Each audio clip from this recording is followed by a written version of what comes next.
Welcome to Dataless You. I'm Paul, coming to you from Brooklyn. Welcome to part 2 of my lecture on Thoreau's Civil Disobedience. What would Thoreau do? In part 1, we analyzed Thoreau's famous essay, Civil Disobedience. We dissected his argument, which essentially is rooted in a kind of radical individualism. Thoreau believes the individual who uses his or her conscience as guide is fit to govern him or herself. For this reason, Thoreau believes that the best government is no government. In this way, he's a kind of anarchist or a kind of idealist.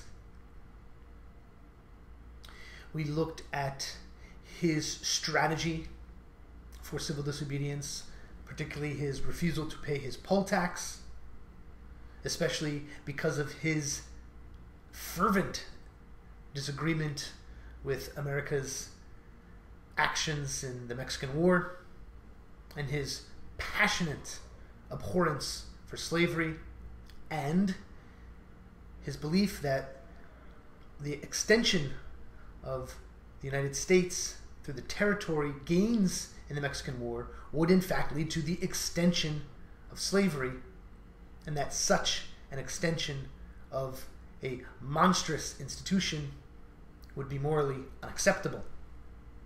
So that, in a nutshell, is Thoreau's view.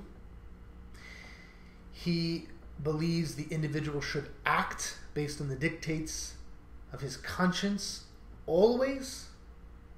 He believes voting is insufficient.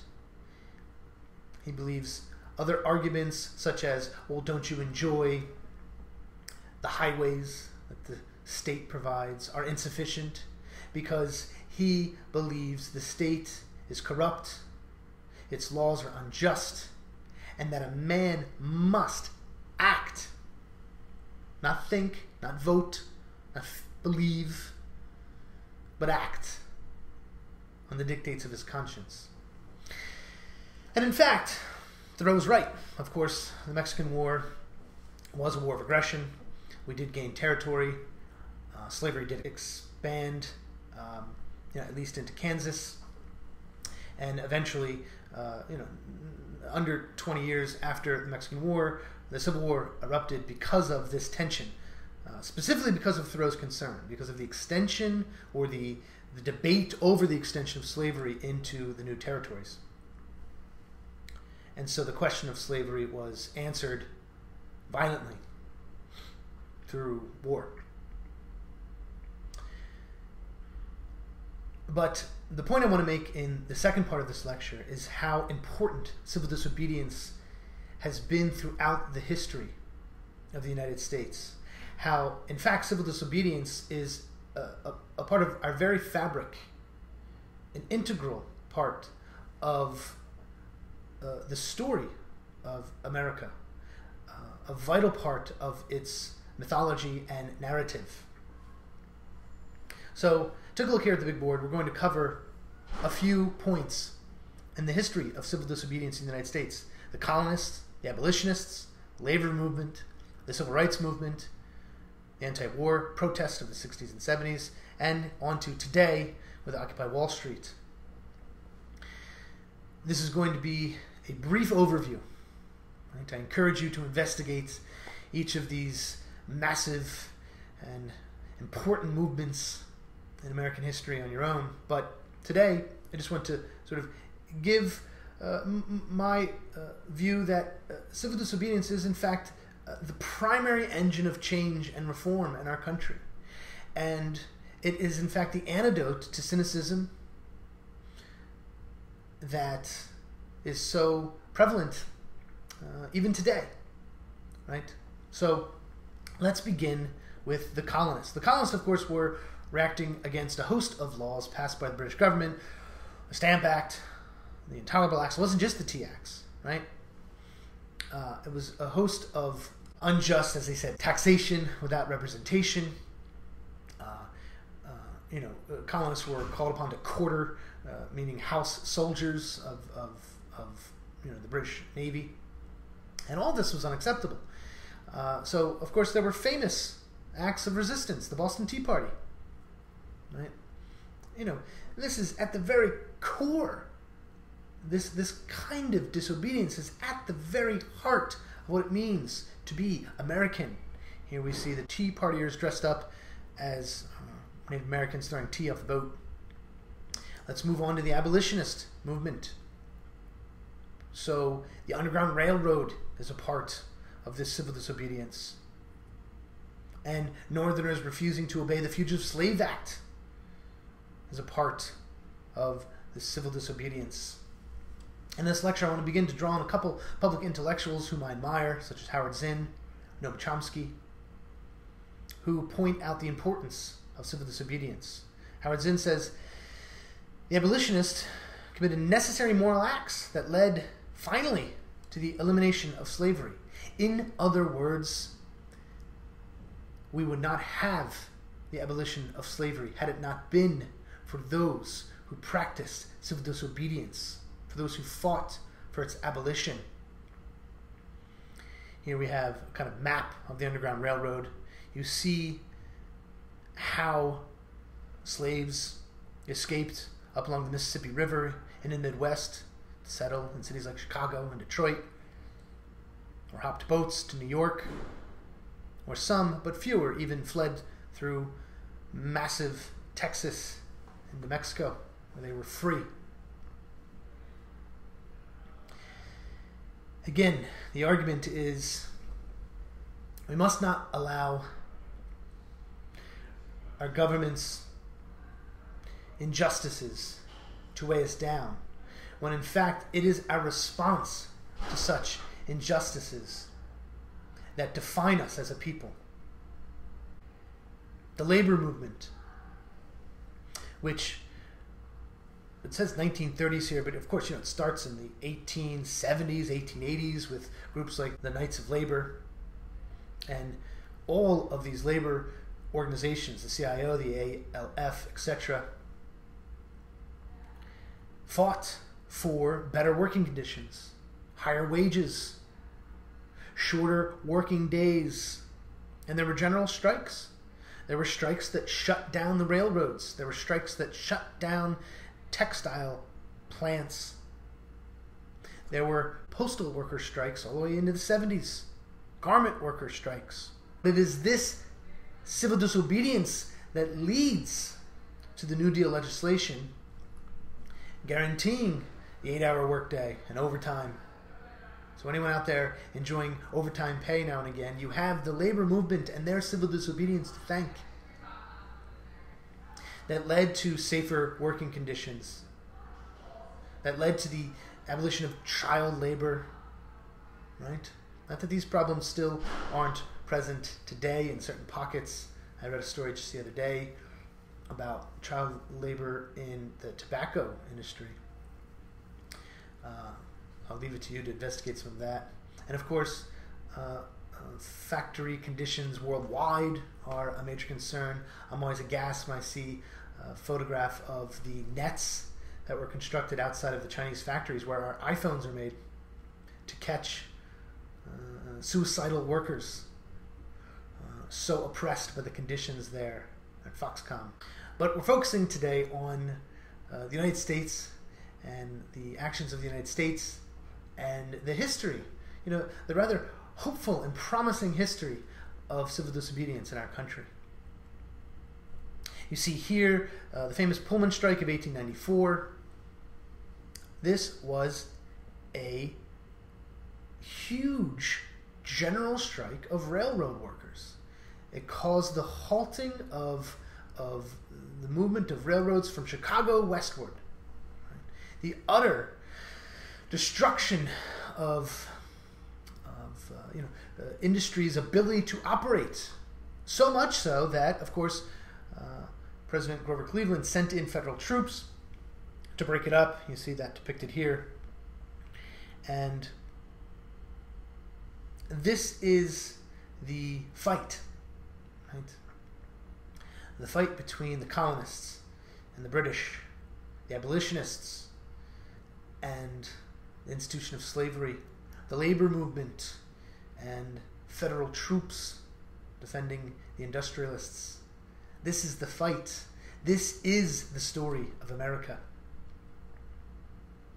Of course, the Civil Rights Movement is one of the most well-known instances of civil disobedience and a successful employment of these tactics. You probably know about Rosa Parks, the bus boycotts. I was looking into the Greenboro sit-ins and was fascinated to learn about these four men from North Carolina who sat in at a Woolworth lunch counter in February of 1960. And they sat there all day at a lunch counter that served only whites, even after they had just purchased something in the store. And the next day, day two of the sit-in, 20 or more people showed up to sit at the counter and protest. And the next day, 200. And these sit-ins spread across the country to Winston-Salem, to Raleigh, to Chattanooga, to Nashville, to Charlotte, to Lexington, Kentucky, to Richmond. And just sitting at a counter was such a powerful form of protest that eventually Woolworth gave in. And on July 25th of 1960, about 6 months after the February 1st four, they call them, first sat at that bench in Greenboro just asking to be served lunch, on January 25th they were. And the Woolworth opened its lunch counter to African Americans. You see, this is our legacy. This is the story. Civil disobedience is a part of who we are. Moving on to the anti-war protests of the 60s and 70s. Of course, much of this is well known. An enormous march on Washington against the war in Vietnam, protesting the expansion of the war into Cambodia, led to the Kent State Massacre, where 4 students were killed by the Ohio National Guard. And this rather iconic photograph was taken memorializing the event. So we see how vital civil disobedience has been in the United States, how it's a part of our very fabric, how we would not be the people we are today without it, and how today it is needed more than ever. It defines who we are as a people, we the people, a country for the people, by the people, of the people. This is what that means. Today you see civil disobedience, of course, in the Occupy Wall Street movement, whose successes have been so debated and so undervalued, in my humble opinion. This rhetoric of the 99 and the 1% was invented by the Occupy Wall Street movement. It was brought to our consciousness by the Occupy Wall Street movement. The fact that Bill de Blasio is mayor in New York City, in part, could be credited to the successes of the Occupy Wall Street movement. Climate change resistance. You see here about the march just the other day here in New York City, and worldwide over 500,000 people stood up to voice their anger, their concern, their passion. And right now, protesters are in Hong Kong, in the streets, arguing passionately for their own independence from China.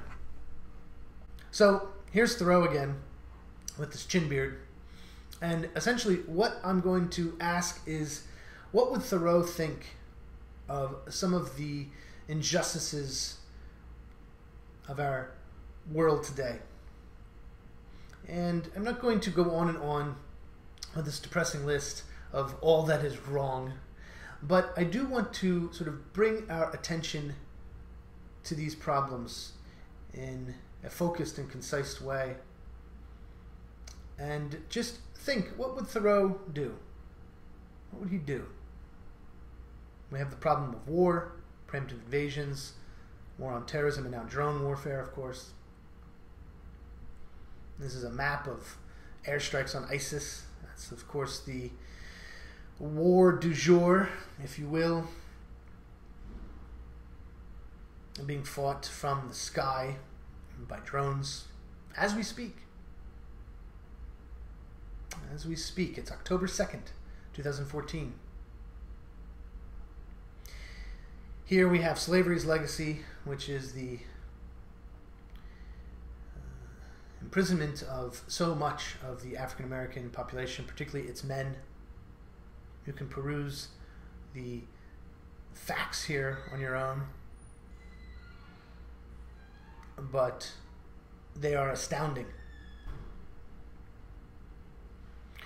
And the imprisonment of such an unjust proportion of the African American population for petty crimes such as having a joint in their pocket or something, in my opinion, is an abomination when compared to how little accountability there is for the white-collar crime on Wall Street that nearly led this country into a devastation in 2008. You see that sharp increase, that steep line from about 1980 till now. That is the imprisonment rate for African Americans.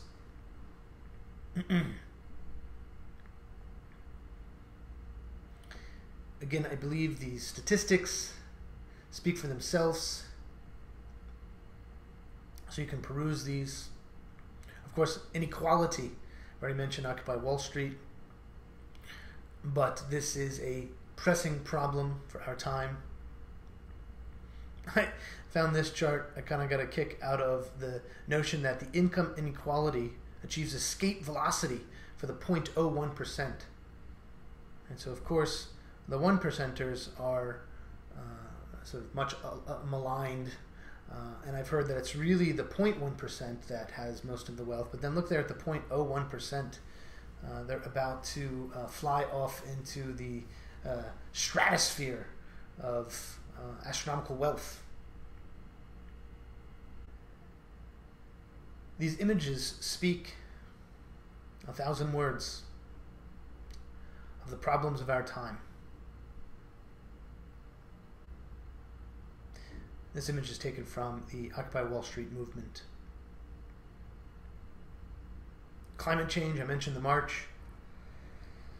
The fact that the U.S. government has yet to affect any meaningful legislature on climate change is mind-boggling. What would Thoreau do, I ask you? What would Thoreau do? So, that's a lot of problems thrown before you. But I'm simply trying to make a point that civil disobedience is required more than ever today. And I have great admiration for organizers, such as the Occupy Wall Street movement organizers, the Global Climate Change March organizers, the socialist labor movement organizers, the organizers for justice in the American prison system, the organizers for legislation reining in Wall Street exuberance, offshore accounting, etc., etc., etc. As I said, I'm not here to go into detail about all the problems. I merely want to show in as concise a fashion as possible how our very nation, the lifeblood of our people, throughout our history, is predicated upon acts of civil disobedience. And today, more than ever, such action is required. And you are called upon, and I'm called upon. And I just sometimes wonder, what would Thoreau do? And that is the question I will leave you with. I hope you have enjoyed this talk on civil disobedience in history and today. I thank you for joining me, and I will see you in the future.